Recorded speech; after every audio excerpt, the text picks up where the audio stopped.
या आई है कांग्रेस की नेत्री कहने लगी कि बीजेपी क्या कहती है, धर्म धर्म बोलती है। मन बनाओ, मन बनाओ। जिस दिन मन बनाओगे तो कोई नहीं हरा पाएगा। इस चुनाव को जीत के जाऊंगी मैं यहाँ से। मैं आपके बीच आऊंगी, आपके साथ लड़ूंगी।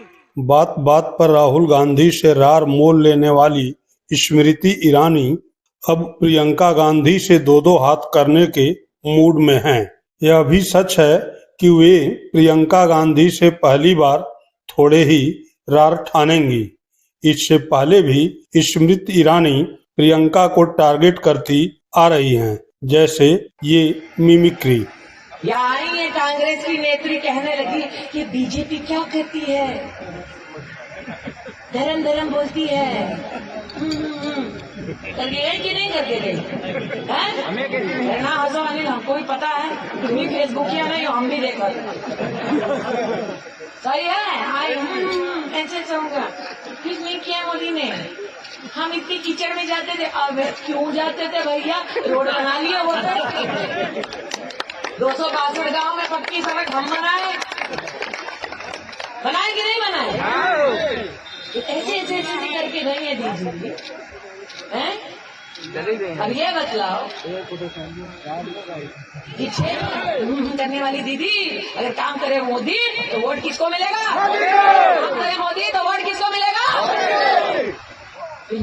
करते हुए कहने लगी धर्म का इस्तेमाल करता है। हम कहेगा धर्म का इस्तेमाल करते भैया? हमको बतलाओ, राम मंदिर बनाया मोदी ने, पाप किया या पुण्य किया? बताओ। राम मंदिर मोदी ने बनवाया, प्राण प्रतिष्ठा समारोह में गए, राम के सेवक बने, मोदी ने ठीक किया? ठीक किया ना? कांग्रेस पार्टी ने क्या कहा? कांग्रेस पार्टी ने कहा कि अगर कांग्रेस को एक भी वोट मिल गया तो वो मंदिर के निर्माण का निर्णय बदल देंगे, पलट देंगे। इस मिमिक्री वार से आगे निकल स्मृति ईरानी अब प्रियंका से आमने सामने की लड़ाई लड़ने के मूड में हैं। जैसे वह अमेठी में राहुल गांधी से लड़ती रही हैं, वैसे ही वायनाड में भी प्रियंका गांधी से लड़ेंगी।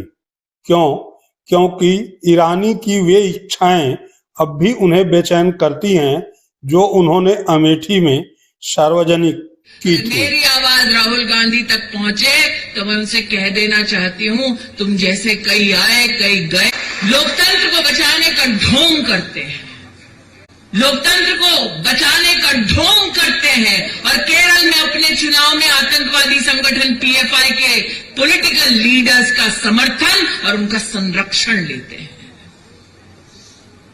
लोकतंत्र का और लोकतंत्र को बचाने का ढोंग करते हैं और अपना चुनाव मुस्लिम लीग के साथ लड़ते हैं। वो मुस्लिम लीग जिसने भारत के पार्टीशन में अहम भूमिका निभाई। लोकतंत्र की दुहाई देने का ढोंग करते हैं और देश में जब नरेंद्र मोदी धारा 370 हटाने के लिए प्रस्ताव रख रहे थे तो ये देश के गद्दार उसके खिलाफत में आवाज उठा रहे थे। लोकतंत्र बचाने का ढोंग करते हैं, देश पर गौरव करने का ढोंग करते हैं। हिंदी में कहावत है, पता नहीं आपने सुना कि नहीं, रस्सी जल गई बल नहीं गया। ये चुनाव बल निकालने वाला चुनाव है। राहुल गांधी न सही, उनकी बहन प्रियंका गांधी ही सही, स्मृति ईरानी उनको हराकर अपना अमेठी का बदला पूरा करना चाहती हैं। क्योंकि स्मृति ईरानी अमेठी के लिए जिस तरह राहुल गांधी को ललकार रही थी, उस पर अब भी प्रश्न उठते हैं। क्योंकि कल मुझे जाना है अमेठी, पता नहीं लड़ने कौन आ रहा है,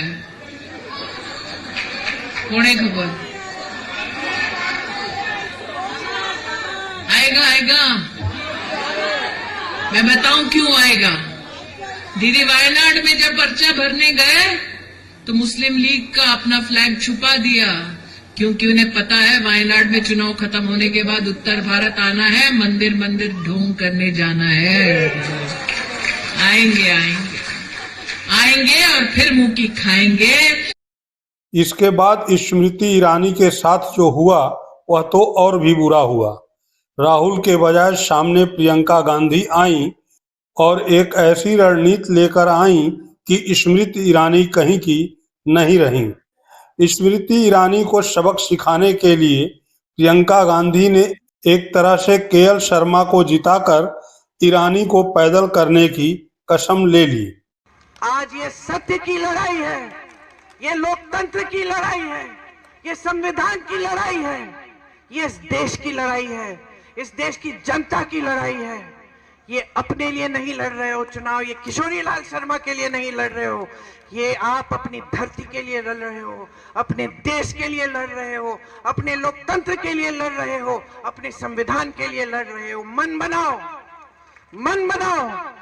जिस दिन मन बनाओगे तो कोई नहीं हरा पाएगा। इस चुनाव को जीत के जाऊंगी मैं यहां से, मैं आपके बीच आऊंगी, आपके साथ लड़ूंगी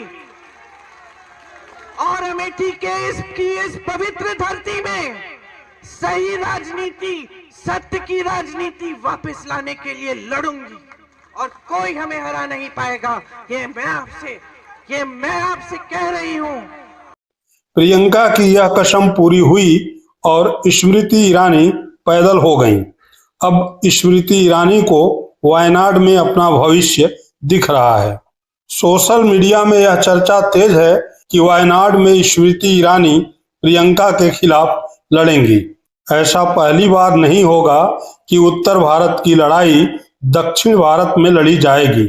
ऐसा पहले भी हो चुका है और कांग्रेस भाजपा के बीच में ही हुआ है। आपको पता है कि कांग्रेस ने वायनाड से उपचुनाव में प्रियंका गांधी को उतारने का फैसला किया है। इसी के साथ गांधी परिवार का एक और सदस्य चुनावी राजनीति में साउथ से एंट्री करने जा रहा है। गांधी परिवार का दक्षिण से पुराना रिश्ता है। इंदिरा गांधी 1978 का उपचुनाव कर्नाटक के चिकमगलूर से जीती थी। इसके बाद 1980 में इंदिरा ने आंध्र के मेडक सीट से जीत हासिल की। 1999 में सोनिया गांधी ने भी अपना राजनीतिक करियर दक्षिण से ही शुरू किया था। वे 1999 में अमेठी और कर्नाटक की बेल्लारी सीट से चुनाव लड़ी थीं और दोनों सीटों पर जीत हासिल की थी। हालांकि बाद में बेल्लारी सीट उन्होंने छोड़ दी। वायनाड से प्रियंका गांधी के चुनाव लड़ने की घोषणा के बाद एक बार फिर स्मृति ईरानी चर्चा में हैं। चर्चा ये भी है कि बीजेपी तेज तर्रार नेता स्मृति ईरानी को वायनाड सीट से उतार सकती है।